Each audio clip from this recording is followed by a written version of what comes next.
रोज कुएं से पानी भरना, शिवजी को चढ़ाना, जल पीना। साधु संत यही क्रम पूजन पाठ का करते। उसी कुएं में एक मेंढक रहता था। वो संतों का सानिध्य करता, रोज संतों का दर्शन करता, संतों का प्रवचन सुनता। एक दिन संत ऋषिजन गुरुजन आते, साधुजन आते। उसके पहले एक सांप, पानी में बहुत जहरीला सांप पानी में गिर गया, मर गया। उसका जो विष था वो पानी में उसने उगल दिया। मेंढक ने देख लिया कि इसमें सांप गया है और वो सांप ने विष उगल दिया। अब मेंढक करे तो करे क्या, उसने इंतजार करा कि संत आएंगे तब उनके सामने मैं पानी में गिर जाऊंगा तो संत कम से कम इस पानी को लेकर नहीं जाएंगे। संत जैसे ही आए, साधुजन जैसे ही आए, मेंढक पानी में कूद गया तो जहर का पानी था, उसमें मेंढक मर गया, शरीर नीला पड़ गया। संतों ने कहा इस पानी में मेंढक पड़ा है और पड़ते से ही मर गया है। थोड़ी देर बाद संतों ने उस मेंढक को बाहर निकाला तो देखा कि वो मेंढक नीला पड़ गया था जहर के कारण। सांप के जहर से वो मेंढक नीला पड़ गया। तब उनको लगा इस मेंढक ने अपने प्राणों को हमारे लिए त्यागा है। ध्यान लगाकर देखा कि आखिर कारण क्या था, तो उन्होंने ध्यान लगाकर देखा कि वो सांप जहर उगल दिया था पानी में, पानी पूरा जहरीला हो गया था। इसी पानी से शिवजी का स्नान होता था, इसी पानी से संत पानी पीते थे। मेंढक ने हमारे लिए प्राणों को त्यागा।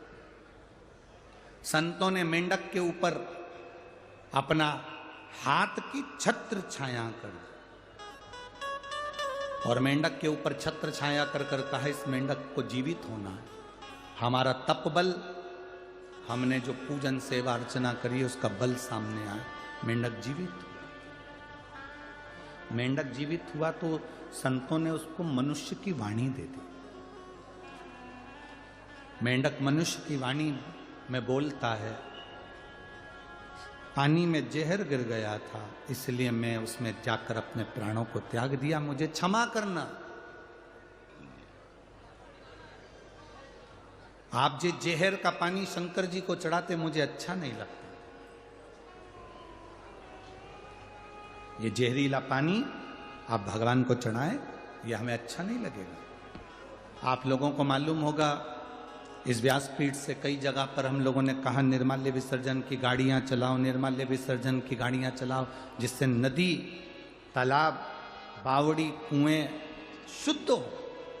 हम जो निर्माल्य अपने घर में बचता है, जो फूल पत्ती बचती है, उसको पानी में डाल देते हैं, पानी दूषित होता चले जाता है।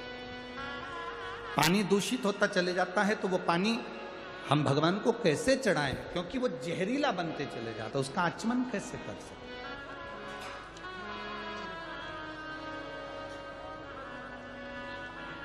आपको कथाओं के माध्यम से कहा कि अपने घर से एक लोटा जल ले जाया करो, शिव जी को जल चढ़ाया करो, क्योंकि तुमको मालूम है तुम्हारे घर का जल कितना शुद्ध है। हम दूसरी जगह का पानी उठाकर महादेव को चढ़ा रहे हैं, वो पानी में कितना क्या विष मिला है, क्या मिला है, हमको अंदाजा नहीं है। वो कितना दूषित है ये हमको अंदाजा नहीं है। आप में से कोई माता ऐसी है जो भगवान को दूषित जल देती होगी, बेकार पानी देती होगी, कहीं खड्डे का गंदा पानी भरकर चढ़ा देती होगी? कोई नहीं है ना। सब अपने घर से पानी भरकर लेकर जाते हैं, जो पानी वो पीते हैं वो पानी लेकर जाते हैं, जो पानी वो स्वयं पीते हैं वो पानी महादेव को चढ़ाते हैं। पशुपतिनाथ का व्रत तो यहां तक कहता है कि बाजार से मिठाई लाकर पशुपति व्रत नहीं किया जाता। बोलो सही है कि गलत है? घर में खीर बना लो, घर में सीरा बना लो, हलवा बना लो, घर में मीठा चावल बना लो, घर में तुम जो बनाना हो बनाओ, पर घर में बनाओ। इतना शिव जी की पूजन में शुद्धता का ध्यान स्मरण रहता। तो हम कहते हैं कि घर से जल लेकर जाओ। जैसे मेंढक ने कहा पानी अशुद्ध हो गया था, उसको शुद्ध कैसे करें, इसलिए मैंने प्राण किया। आप जब निर्माल्य विसर्जन के लिए वाहन चलाते हैं, रथ चलाते हैं, गाड़ियां चलाते हैं, उस समय पर आप नदी को, तालाब को, बावड़ी को शुद्ध कर रहे हैं और वो पानी शिव जी को चढ़ता है तो उसकी पवित्रता का फल हमको भी हमारे खाते में जाता है और हमारी जिंदगी सार्थक होती है। अब मनुष्य की वाणी मिल गई। संतों ने कहा तुमने हमारे प्राण बचाए हैं, महादेव की सेवा के लिए तुमने जल को बचाया, मांगो तुम्हें क्या चाहिए। उस मेंढक ने हाथ जोड़कर कहा मैं क्या मांगू, बस आपका दर्शन हो गया, इससे बढ़कर और क्या चाहिए, इससे बढ़कर और क्या चाहिए। आप अपना घर छोड़ छोड़ कर दूर दूर से आके यहां धूलिया नगर में शिव महापुराण की कथा सुन रहे हो। कोई नासिक में कथा होगी तो कथा सुनने के लिए नासिक वाले वहां पहुंचेंगे। मां गोदावरी के तट पर कुंभ का जहां मेला भराता है पंचवटी में, जिस नासिक में साधु संत सन्यासी तपस्वी साधक उपासक 33 कोटि देवी देवता, जिस नासिक में, जिस पंचवटी में स्वयं राम गोदावरी का स्नान करने के लिए तरसते हैं, ऐसी पंचवटी में हमें शिव पुराण की कथा गंगा रूपी मिल जाए, इससे बढ़कर और क्या चाहिए।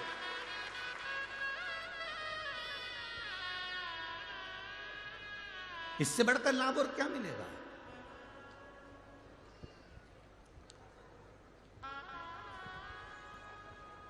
महाराज शिव महापुराण की कथा कह रहे, भगवान शंकर की कथा वर्णन कर रहे, शिव कथा कर रहे।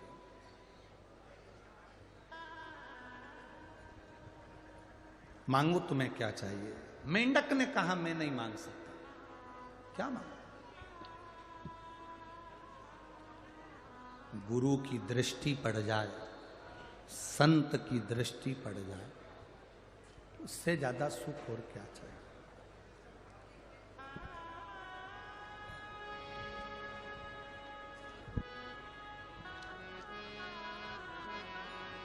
अब संतों ने कहा मांगना तो पड़ेगा, क्योंकि किसी गुरु का जब दर्शन होता है तुम नी भी मांगते तो परमात्मा खुद दे देता है। असली गुरु का यदि दर्शन हुआ है, असली गुरु का यदि दर्शन करा है, तुम नी भी मांगोगे तो भी वो दे देगा। आप ना मांगे तो भी वो देगा।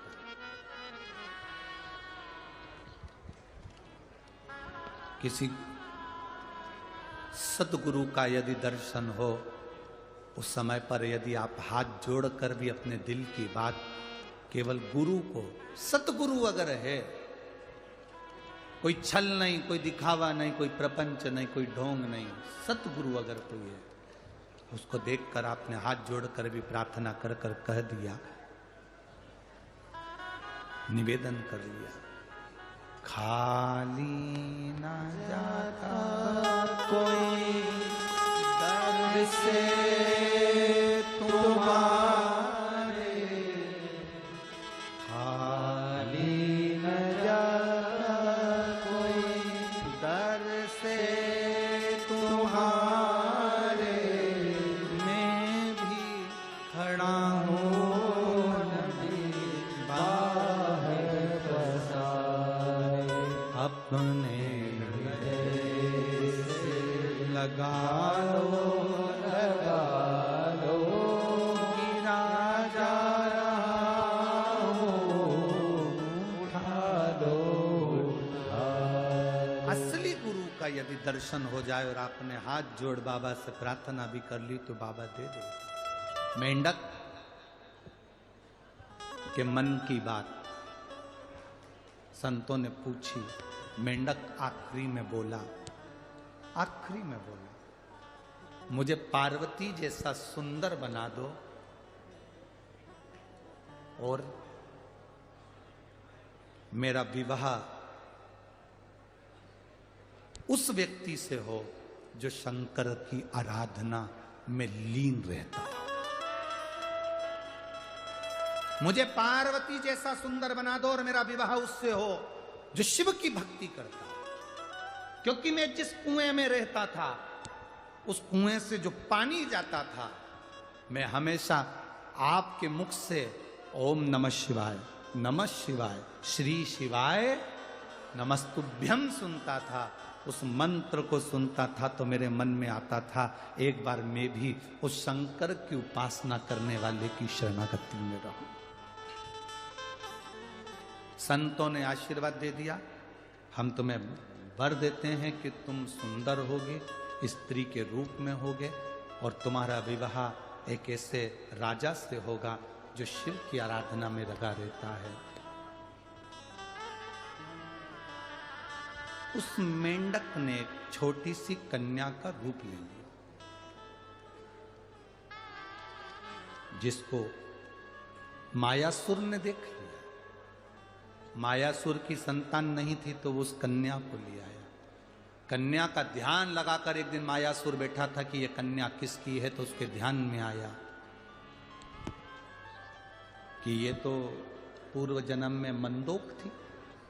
मंदोक संस्कृत में मेंढक को कहते, ये पूर्व समय में मंदोक थी। मंदोक को संस्कृत में, मेंढक को संस्कृत में मंदोक कहा गया, ये मंदोक थी। तो मायासुर ने, मैदानव ने अपनी बेटी का नाम मंदोक, जो मेंढक को कहा जाता था, उसको मंदोदरी रख दिया। क्या नाम रखा? मंदोदरी। वो मंदोदरी का विवाह शंकर भगवान की आराधना करने वाले लंकाधिपति रावण से हो गया, जो शिव की आराधना में डूबा, जो शिव की भक्ति में डूबा हुआ। भगवान शंकर की आराधना में जो हर पल, हर घड़ी, हर क्षण निश्चित रूप से डूबा रहता है, वो शिव की आराधना करने वाले से इसका विवाह।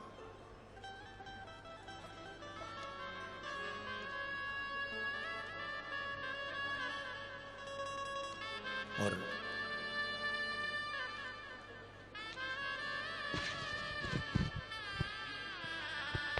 वो रावण की भक्ति थी। मंदोदरी कई बार रावण को समझाती थी कि तुम शंकर की आराधना करते हो, तुम समझो नहीं। रावण के पास में वैभव बहुत था, धन बहुत था, सत्ता बहुत थी, संपदा बहुत थी, बस एक कमी थी रावण के पास में।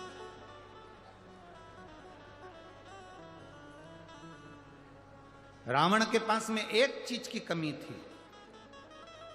क्या कमी थी रावण के पास में?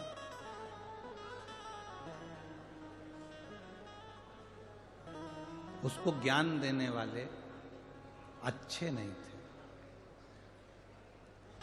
राम जी के पास में ना धन था युद्ध के समय पर, ना हाथी था, ना घोड़ा था, ना रथ था। युद्ध के समय पर राम जी के पास में सुंदर वस्त्र भी नहीं थे, राम जी के पास में बहुत सारे शस्त्र भी नहीं थे, पर राम जी के पास में सबसे बड़ी चीज थी, उनको ज्ञान देने वाले अच्छे थे। जिसके जीवन में ज्ञान देने वाला अच्छा है, वो कंगाल होने पर भी करोड़पति बन जाता है।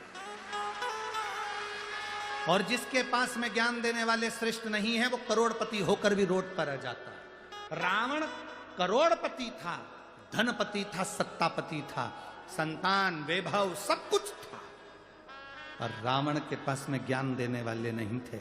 जब रावण ने पूछा सभा में बैठकर, राम जी सेना लेकर आ रहे हैं बंदरों की, मेरे सभासद, मुझे ज्ञान देने वाले जितने भी बैठे थे विद्वान, उनसे पूछा मेरे लिए आज्ञा करो कि राम सेना लेकर आ रहे हैं तो क्या करना पड़ेगा। तो इतने में जितने बैठे थे ज्ञान देने वाले वो सब खड़े हो गए। उन्होंने कहा आन दो, ऐसे एरे तेरे बंदरों को तो अपन सब निचोड़ के खा जाएंगे। ज्ञान देने वालों को ज्ञान देना था कि राम जी के पास में एक दूत भेजिए और बुलाओ, सीता वापिस करो। ये गलत है किसी की स्त्री को अपने यहाँ रखना। पर ज्ञान देने वालों ने ज्ञान नहीं दिया, उल्टा रावण को भड़का दिया। कई कई लोग ऐसे होते हैं जब बहुत विषम परिस्थिति होती है राजनीतिक उठापटक में या प्रशासनिक उठापटक में, लोग बहुत सारे ज्ञान देने आ जाते हैं। अरे वो तुम्हारे लिए ऐसा बोल रहा था, वो तुम्हारे लिए वैसा बोल रहा था, उसने ऐसा कर दिया, उसने वैसा कर दिया।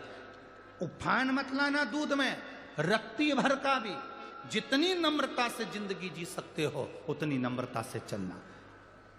रावण को ज्ञान देने वाले श्रेष्ठ नहीं थे, इसलिए रावण का पूरा कुल डूब गया।